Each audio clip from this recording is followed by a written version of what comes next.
자, 여러분 안녕하세요. 혹시 역사 시험 때문에 특히 이 고대 제국 파트 때문에 골치 아프신가요?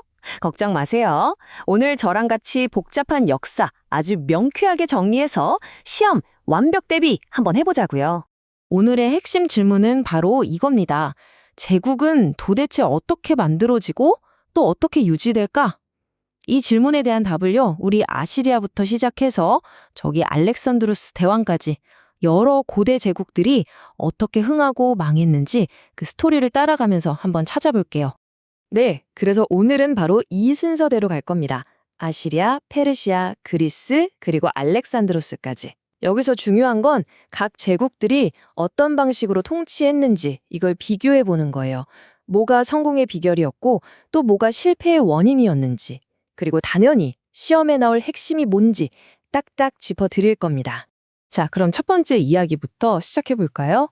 서아시아를 최초로 통일했던 제국, 바로 아시리아입니다. 이 아시리아는요, 아주 그냥 명확하고 어떻게 보면 좀 무시무시한 그런 통치 전략을 가지고 있었어요. 아시리아 진짜 정복의 대가라고 할 수 있죠. 그 당시에는 최첨단 기술이었던 철제 무기랑 기마 전술을 썼고요. 땅을 뺏는 데서 그치지 않고 정복한 지역마다 총독을 딱 보내서 직접 다스렸어요. 아주 강력한 중앙 집권 체제를 만든 거죠. 와, 이 아시리아 왕이 남긴 기록 좀 보세요. 부숴버렸다, 파멸로 몰아넣었다. 단어들만 봐도 느낌이 오죠? 네, 이들의 통치 철학은 아주 명확했습니다. 바로 힘. 힘으로 모든 걸 찍어 누르고 그 지역의 문화 같은 건 그냥 가차없이 파괴해버리는 거였죠. 자, 그럼 이런 방식, 과연 결과가 좋았을까요? 당연히 아니죠. 바로 이겁니다.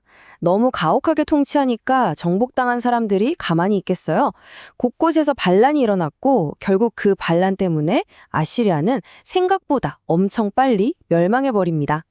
자, 시험에서는 이 강압 통치가 급속한 멸망으로 이어졌다는 이 인과관계, 이거 꼭 기억해 두셔야 해요.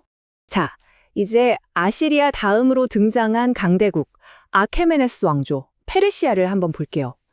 이 페르시아가 어떻게 아시리아랑은 완전히 다른 새로운 모델을 만들었는지 한번 살펴보겠습니다. 야, 이 두 자료가 진짜 모든 걸 말해주네요. 왼쪽이 아시리아, 오른쪽이 페르시아인데 차이가 확 느껴지시죠? 아시리아는 내가 다 파괴했어 하고 자랑하는 반면에 페르시아의 키루스 대왕은 너희들의 종교와 전통 내가 다 존중해줄게 하고 약속하고 있어요. 정말 180도 다른 모습이죠. 이거 시험에 비교하는 문제로 정말 잘 나옵니다. 별표 쳐두세요. 아시리아는 강압 통치, 페르시아는 관용 정책. 이 관용 덕분에 페르시아는 무려 200년 넘게 제국을 유지할 수 있었던 거예요. 아시리아랑은 비교도 안 되죠. 페르시아가 가장 잘 나갔을 때가 바로 이 다리우스 1세 때인데요. 이 넓은 제국을 어떻게 다스렸을까요? 비결은 두 가지입니다. 첫째, 왕의 눈, 왕의 귀라고 불리는 감찰관들을 제국 곳곳에 보내서 지방관리들이 딴짓 못하게 감시했고요. 둘째, 왕의 길이라는 거대한 도로를 만들어서 명령을 아주 빠르게 전달하고 세금도 착착 걷었죠. 바로 이 효율적인 시스템이 비결이었습니다. 좋습니다. 이제 무대를 지중해로 옮겨보죠. 여기에는 제국과는 또 다른 아주 독특한 세상이 펼쳐지는데요. 바로 그리스의 도시국가, 폴리스의 세계입니다. 이들은 사회를 어떻게 운영했을까요? 자, 그리스 하면 딱 떠오르는 두 라이벌 있죠? 바로 아테네와 스파르타. 이 둘은 정말 모든 게 달랐어요. 표를 보시면 아테네는 시민들이 직접 정치에 참여하는 민주주의를 발전시켰고 문화와 예술을 중요하게 생각했죠. 반면에 스파르타는요, 오직 강한 군인, 군사훈련, 소수의 군인이 모든 걸 결정하는 그런 군사국가였어요. 이 표, 두 도시의 특징을 한눈에 파악하기에 아주 좋으니까 꼭 기억해 두세요. 아테네 민주주의가 처음부터 완벽했던 건 아니에요. 이 발전 과정을 순서대로 아는 게 시험에 정말 자주 나옵니다. 자, 처음엔 솔론이 재산이 좀 있는 평민들도 정치에 참여할 수 있게 길을 열어줬고요. 그 다음 클레이스테네스가 독재자가 나오는 걸 막으려고 도편 추방제라는 걸 만들었어요. 그리고 마침내 페리클레스 시대에 와서야 가난한 시민들까지 모두 정치에 참여할 수 있게 되면서 민주주의의 꽃을 피운 거죠. 솔론, 클레이스테네스, 페리클레스 이 순서 꼭 기억하세요. 그렇게 문화의 꽃을 피우던 그리스 세계도요, 영원하진 않았습니다. 내부의 갈등 그리고 외부의 위협 때문에 결국 황금기가 저물게 되거든요. 그리스 세계의 전성기를 열었던 건 아이러니하게도 전쟁이었어요. 바로 앞에서 봤던 그 페르시아가 그리스를 쳐들어온 거죠. 이 지도에 나오는 전투들이 바로 그때 벌어진 건데요. 그리스의 작은 폴리스들이 힘을 합쳐서 정말 기적처럼 거대한 페르시아 제국을 막아냅니다. 이게 바로 그 유명한 그리스, 페르시아 전쟁이에요. 그런데 문제는 그 다음이었어요. 전쟁에서 이기고 나니까 아테네가 너무 잘난 척을 한 거죠. 다른 도시 국가들을 거의 부하처럼 다루려고 하니까 당연히 반발이 생겼겠죠? 결국 아테네를 중심으로 뭉친 델로스 동맹과 여기에 맞서는 스파르타 중심의 펠로폰네소스 동맹 사이에 그리스인들끼리 싸우는 끔찍한 내전이 벌어집니다.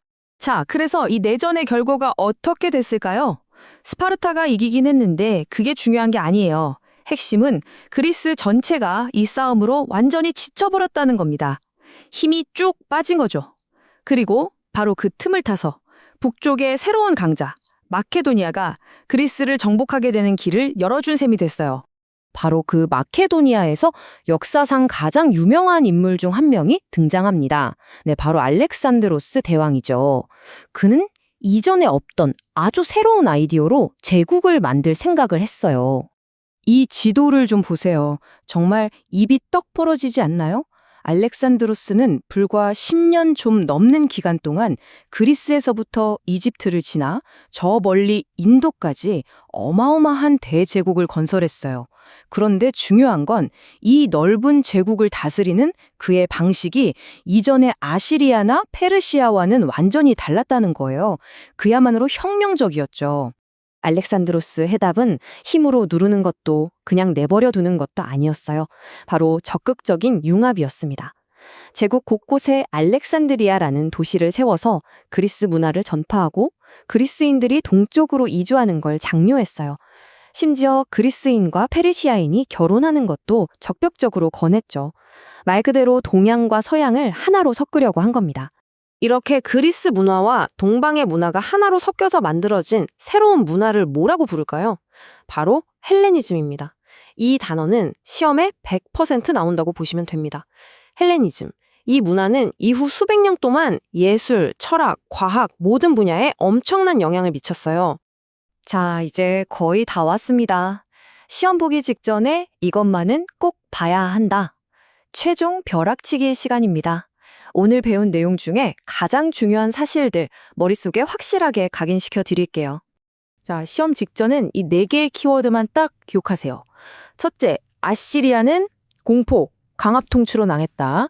둘째, 페르시아는 관용, 다른 문화를 존중해서 오래갔다.